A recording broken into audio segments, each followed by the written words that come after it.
One house, 16 all-stars, 94 cameras, 113 microphones, and hundreds upon hundreds of terrible reads. Ladies and gentlemen, internet, welcome to the True Contenders of Big Brother All-Stars 2. God. Where do we begin? In case this is your first time around these parts of the internet, welcome. The True Contenders is a series intending to separate the wheat from the chaff. Basically, not every player on any season of Big Brother stands a good chance to win, believe it or not. And after you've watched so many seasons, you notice certain traits and capabilities push certain players ahead of the pack. Early in every season, I like to try and pick out the 4 players that I believe stand the best chance to win, with the idea being that one of these 4 will ultimately be the winner by the end of the season. This isn't necessarily the final 4, though, hey, if it happens, I will probably brag about it. And this time around, we are switching things up a bit. To add to the conversation, to do something I have never done before, to get more picks and hot takes and analysis squeezed into one video, I have brought a friend of the channel, longtime fan, big-time analyst to Big Brother, Aman Adwin, to also provide his commentary and his top 4 picks too. And spoiler alert, we didn't share our picks with each other before I put this video together, so we don't have the exact same picks. It's gonna get juicy. And every season I have asked you guys for your 4 picks as well, and by the end of this video, we will compare our picks to see where we all stand in the early days of the season. You know, before we can say it was so obvious. So, let's get this underway. The True Contenders for Big Brother 22. You've been asking for this for years, and it is finally here. Let me officially welcome you to the live season premiere of Big Brother All-Stars. I'm kidding. In no order, my first True Contender is... It was a cold take 2 years ago, and the temperature hasn't increased since then. It's Tyler Crispin from Big Brother 20. Deja vu, anyone? Tyler is still great at connecting with people personally and strategically. The same skills that enabled him to be so strong 2 years prior have held up in an all-star cast, and color me impressed. I always look for 4 defining traits in a player when debating if they should be a true contender, with those 4 traits being emotional intelligence, tactical awareness, respectability, and managing their threat level. Because you can be good at those first 3, but then terrible at hiding it, and suddenly you're eliminated for being too good and too much of a threat. But right now, Tyler isn't. Right now, to me, Tyler feels like he could be a potential top 5 or higher player in the history of the show, and he's hiding in plain sight. Tyler's been approached by a lot of people to go to the end with him. He's got a lot of spinning plates in these early days, but so many of his alliances, his duos, like with Bayleigh or Christmas or David, are hidden from everyone else. He's also included in the majority alliance and is in the best standing with the rest of the house in the event it falls apart, which it likely will. More than anything, I trust Tyler to be able to finesse under most situations to make good of the information passed his way, which is more than I can say for most players in this cast, let alone in Big Brother history. Now, Aman, who is your first true contender? All right, the one, the only, Tyler Crispin. Yes, fanfare, applause. Thank you very much. A lot of the strengths that Tyler had back in BB20 are the same ones that he'll have in BB22. He's cool, he's calm, he's collected, he's calculated, as long as he's in control, that is. The biggest difference between his 2 seasons is that there will be a lot more chefs in the kitchen this time around, and alliances will revolve like a lazy Susan. Tyler will not be able to operate from the center of command like he did with level 6. However, that doesn't mean that he can't be the 2nd or 3rd in command in a cluster of alliances. People like Tyler. People trust Tyler, even when they shouldn't. And he often thinks before he speaks. He creates contingencies for contingencies, and is quite good at making other players believe he has their best interests at heart. As long as he is fine with playing a bit of a second fiddle to some of the more pronounced personalities in the house, I can see another Final 2 situation with a better placement. When people come up to you with a deal, you don't say no. I want to talk to you at some point. I think we can do something really incredible. We should connect like at least every few days or something. You ready to ride this out? Let's do it. The next contender is cracking me up. Dude's a character, yo. 10 years ago, I watched this guy decimate a cast and nearly win, and 10 years later, we are right back where we started. I'm talking about Enzo Palumbo from Big Brother 12. Enzo is currently on the outside of the inside. He's nearly in the middle of everything. He's got brigades for his brigades. But in classic Enzo fashion, you wouldn't even know it. He's not far removed from the center of the information flow, but he's also getting so much past his way that he is held on the down low for his own good. Discretion is the better part of valor. Enzo is a charmer. He's the funny guy, intentional or otherwise, although I would say usually intentionally. That's his default setting. He keeps it real, but then masks his strategy behind that, and it's very disarming. Nobody is looking at him as the low man on the totem pole because he's so socially well integrated. He's not at the top of anyone's hit list. That said, the one detractor I have is that he's usually never anyone's ride or die. He's not the strongest connector, the glue holding anyone together. But I could see it coming to that once the numbers start to thin and he's one of the players left standing. The Meow Meow is back and in even better condition than where he left off. It's my first time straddling a giant banana. I know you guys are gonna put like music behind it and put in slow motion. All right, Amon, hit me with your number 2. Who's next up for you? Next up, who should be no surprise if you follow my tweets, is Miss Davon Rogers. Now, look, we know that her game is starting off very rocky, especially if you've been following the feeds. But we just have to stay the course with Miss Davon. One of her greatest strengths is her perception and the ability to sniff out what's going on in the game. However, we've seen her in past seasons not always know how to handle that information and put it to good use. Davon's problem for me isn't so much about her talking too much, it's about who she chooses to talk to. It's no secret that she's establishing strong bonds this time around in the house, and it's my belief that if she can bounce ideas off of those trusted individuals, she can use information capital to make a deep run in the game. She's a fan favorite, and also has a strong reputation amongst many of the other alum playing this season. As long as she plays to that, I can expect to win. This right here works perfect because Cody and Enzo could be great shields for me and Bayleigh. They can get us all the way to the end of this game. Now, if they happen to get chopped along the way, then that's just a part of the process.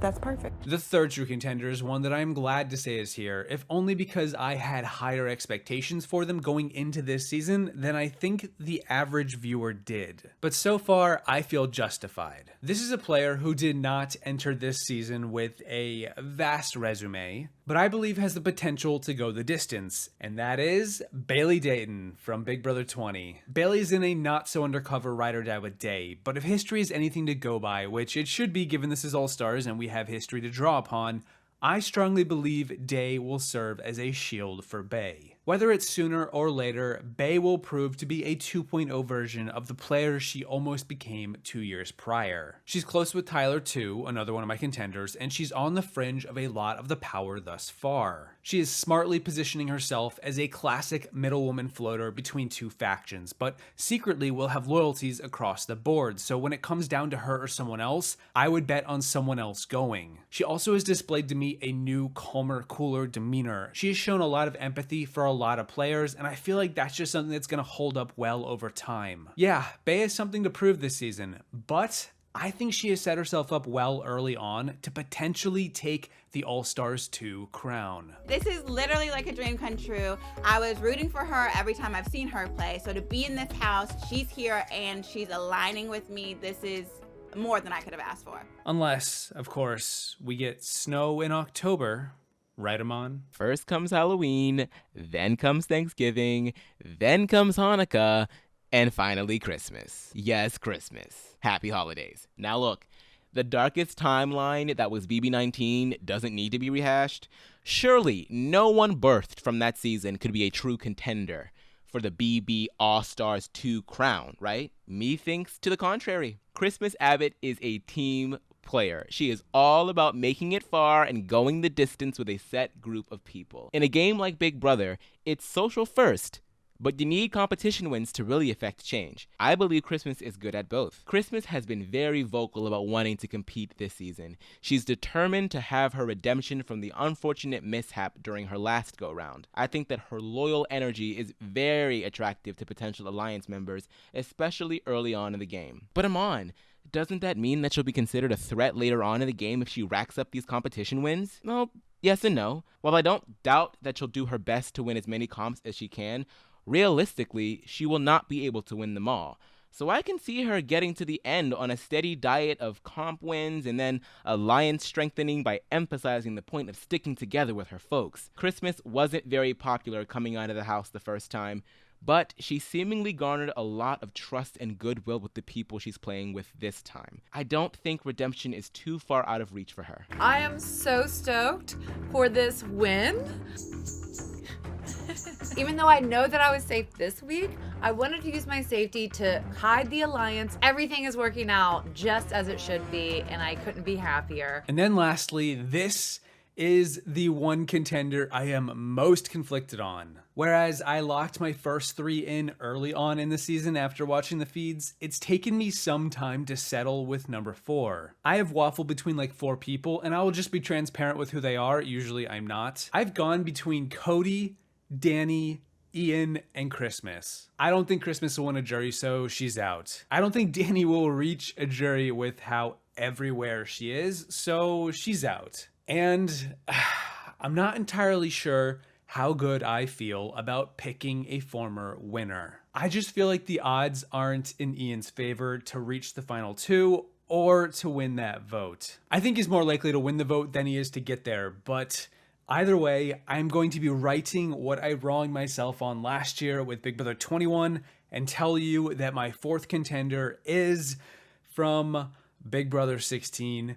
Cody Calafiore is not the player I expected to have at the beginning of this season in my top 4, but the simple fact is that I see him connected socially with so many players. I see him as a player that others will fight to keep for his loyalty and his comp prowess he brings to any alliance. He's a good ally, a good shield, and I think compared to the field, he stands a good chance to survive even when he's on the block. Just because Cody is targeted by a couple of players early on in the season doesn't mean that he's going to go. First, these players have to win HOH, prevent Cody from winning the veto, and then prevent Cody from having the votes to stay that week. Plucking these big players out of a season is so difficult for a reason. My biggest question is, did he learn more from Derrick or from Paulie? Because lest we forget, both of these players were the frontrunners for like half of their seasons. So where does Cody end up? Without Derrick, can he keep his cool, or will he get too trigger happy, leading to his own demise? Cody has impressed me enough so far to keep himself in my top 4, but